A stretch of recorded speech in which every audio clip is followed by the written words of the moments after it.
Super début. Coucou, j'espère que tu vas bien. On se retrouve aujourd'hui dans une nouvelle vidéo. Une vidéo où on va parler matériel, une vidéo où on va parler équitation, voilà, bourrin, chevaux, n'est-ce pas, et minimaliste, voilà. Donc ce sera une petite vidéo, un petit anti-haul pour te montrer 10 choses que je n'achète plus. Donc sans plus attendre, c'est parti. Donc, numéro 1, il s'agit des friandises. J'ai arrêté du coup d'acheter des friandises pour mes chevaux. Parce que tout simplement, quand je veux leur faire plaisir, soit je leur fais des gratouilles, soit je leur fais des soins, ça, c'est bien, c'est gratuit, c'est de l'herbe, c'est naturel, c'est très bon pour la santé. Et ça leur fait tout autant plaisir, donc c'est vrai que j'ai arrêté d'acheter ce genre de trucs. Et en plus ça évitera que mes chevaux aient des caries. Donc voilà. Après quand j'ai un peu des biscottes, des carottes, des trucs qui me restent de la maison, des fois je leur donne. Mais de manière générale c'est de l'herbe. Numéro 2, donc il s'agit des compléments alimentaires. J'ai acheté beaucoup de compléments alimentaires. J'ai un peu l'impression que c'est le truc très à la mode en ce moment, c'est un peu ça, et on va y revenir un petit peu après avec les produits de soins, mais je trouve que c'est vraiment le nouveau business pour les cavaliers, quoi. C'est vraiment ouais, le nouveau marché des cavaliers. Oh, faut prendre soin de son cheval, faut acheter 50 000 compléments alimentaires, 50 000 produits de soins, etc. Et je trouve que des fois c'est un petit peu abusé, et moi j'essaie de me rapprocher un peu du naturel. Bon, après on va pas rentrer dans ce genre de débat, n'est-ce pas?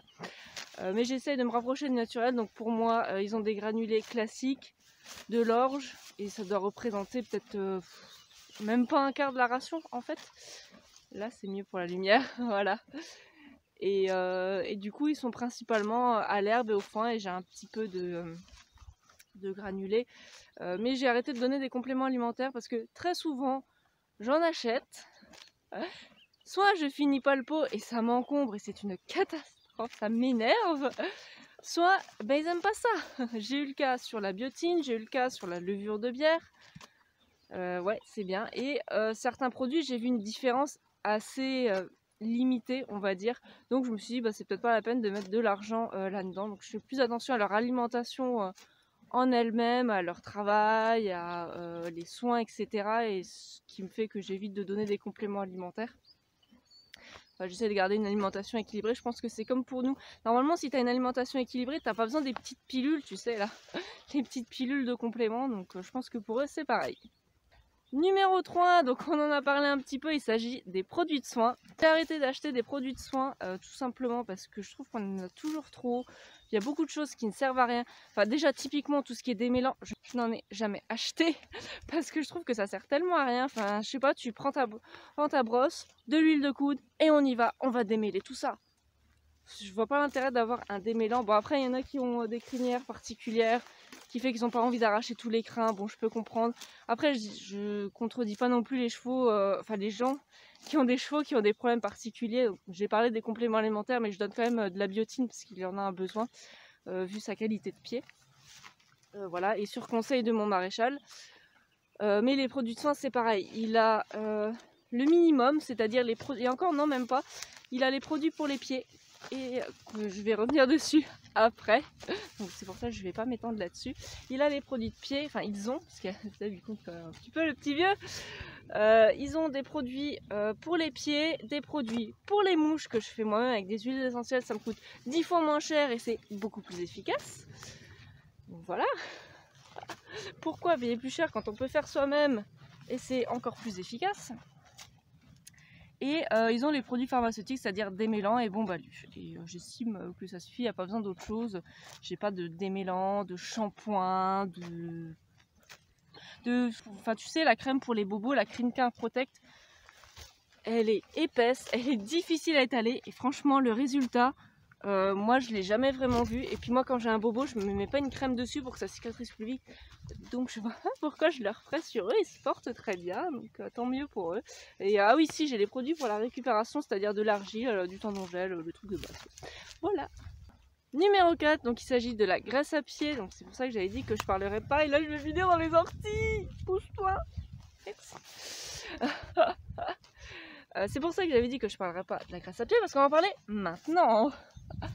Donc c'est pareil, j'ai arrêté d'acheter de la graisse à pied, donc deux cas de figure. soit les pieds sont ni trop secs ni trop humides, soit la rosée du matin fait son travail, n'est-ce pas? Et j'ai rien besoin de mettre. Ou soit je mets, quand ils sont trop secs, de l'huile d'olive avec l'huile essentielle de laurier. Donc l'huile d'olive que tu achètes dans n'importe quelle grande surface en fait. Ça me coûte beaucoup moins cher, parce que ça me coûte en moyenne 4-5 € le litre, alors qu'un pot de graisse ça vaut 10 €. Voilà. Et je trouve ça tout à fait efficace, ça fait le job. Au moins tu sais ce qu'il y a dedans, tu te dis pas mais il y a quoi en fait dedans? Enfin je sais pas, j'ai jamais posé la question. Et pour l'hiver, c'est pareil, j'achète plus de graisse noire ou de graisse à pied en tout genre. J'achète exclusivement du goudron de Norvège. Pareil, préconisé par mon maréchal. Et ça, c'est vrai que j'en use et j'en abuse. Parce que sinon, il a le pied trop mou et sinon, c'est un peu la catastrophe. Donc, pour lui durcir le pied, j'en mets beaucoup. Mais voilà, c'est le seul produit que j'utilise pour les pieds. Même quand il a eu des crevasses, des problèmes de fourchette, goudron, et ça fait le job. C'est pas la peine d'avoir 50 000 produits, encore une fois. Numéro 5, voilà. Il s'agit des articles en moumoute. Pourquoi? C'est pas une histoire de mouton, pas mouton, synthétique, pas synthétique. C'est surtout que c'est tellement chiant à nettoyer. Enfin, c'est bien la mode de la moumoute et tout. C'est mignon, hein, je dis pas le contraire. Mais franchement, quand on en met sur les protections, ça devient un truc plein de boue. C'est super chiant à nettoyer, ou que ce soit au niveau de tout ce qui est sangle, c'est pareil. Dès qu'il y a un peu de gadou, dès qu'il fait un peu humide, le sable de la carrière qui a inscrit dessus, c'est super chiant. Donc la moumoute, j'ai une moumoute sur le side pool et c'est tout en fait. Voilà.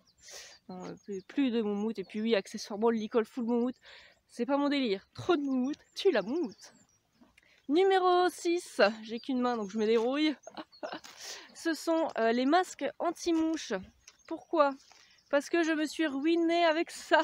J'en ai acheté des dizaines, oui, je pourrais presque dire des dizaines. Enfin, j'en ai acheté des tas. Et à chaque fois, ils me les perdent. Sans parler qu'ils les cassent. Voilà.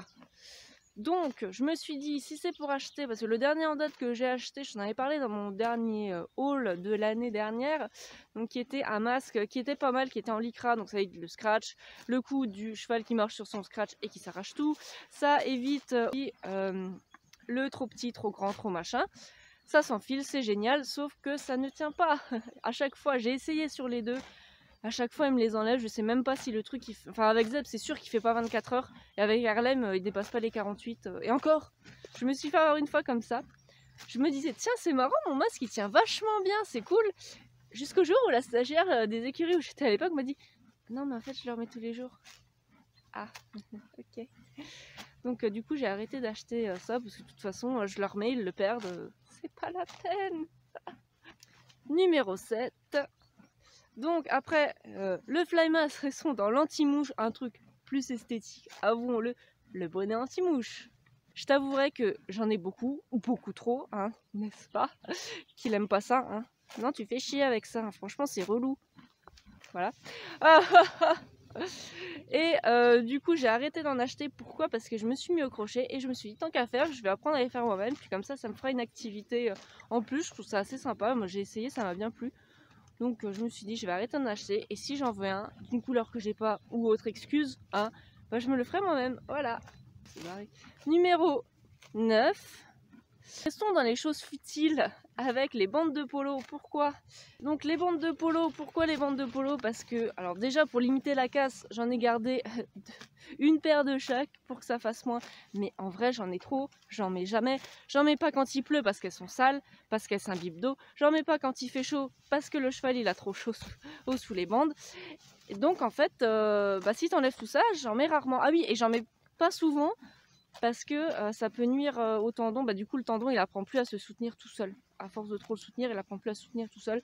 Donc c'est mauvais pour les tendons si tu en mets trop souvent. Donc en fait finalement j'en mets pratiquement jamais. Je dois en mettre 1 à 2 fois par mois. Et encore ça dépend des mois, hein. L'hiver c'est mort, l'été c'est mort. Donc voilà.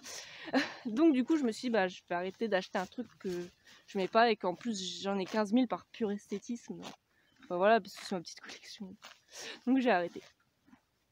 Donc du coup, j'avais oublié le numéro 6. C'est bien, on est dans l'ordre. Génial. Donc j'avais oublié de te parler des protections. J'ai arrêté d'acheter des protections. J'ai des guêtres et protège-boulets. J'en ai 2 jeux. Donc des monocoques guêtre et protège-boulet, et un jeu avec des guêtres double coque, jeu que j'utilise en concours et l'autre j'utilise à l'entraînement. Et en fait j'avais lu un article, je pourrais te le remettre si je le retrouve dans la barre d'infos, sinon n'oublie pas de me le rappeler en commentaire, sur les protections, le fait que ça faisait un peu surchauffer les tendons et que c'était pas bon. Du coup je t'avouerai que j'ai pris le truc en mode ah, et j'ai arrêté d'en mettre. Voilà, et je trouve qu'au final c'est pas plus mal, parce que c'est pas de la surprotection. Après je dis pas, il y a des chevaux qui en ont peut-être besoin, je critique pas les personnes qui en mettent. Mais au final, moi j'ai arrêté d'en mettre et mon cheval se porte pas plus mal. Voilà. Ce qui nous arrive au dernier, les tapis. Bah oui, parce que j'en ai déjà 50. À chaque fois que j'en achète, ça augmente la collection qui redescend difficilement. J'en ai déjà tellement, il faudrait que j'arrête. Ou j'en achète juste pour les customiser, mais des pas customisés entre guillemets, faudrait que j'arrête.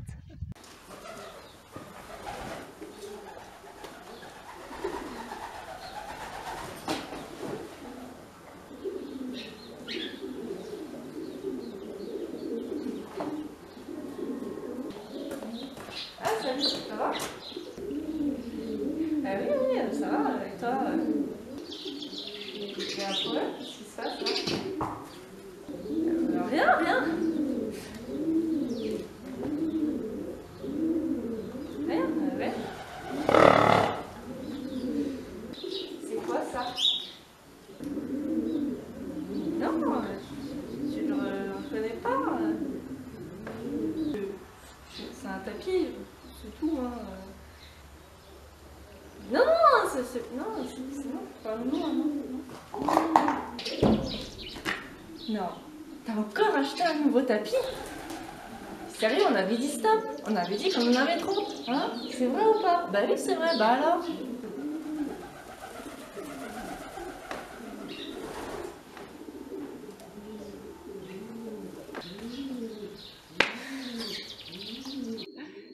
Et voilà, j'espère que cette petite vidéo t'aura plu. N'hésite pas à me dire ce que tu en as pensé en commentaire, à me dire des choses que toi aussi tu n'achètes plus. Et on se dit à très bientôt pour une nouvelle vidéo. Salut!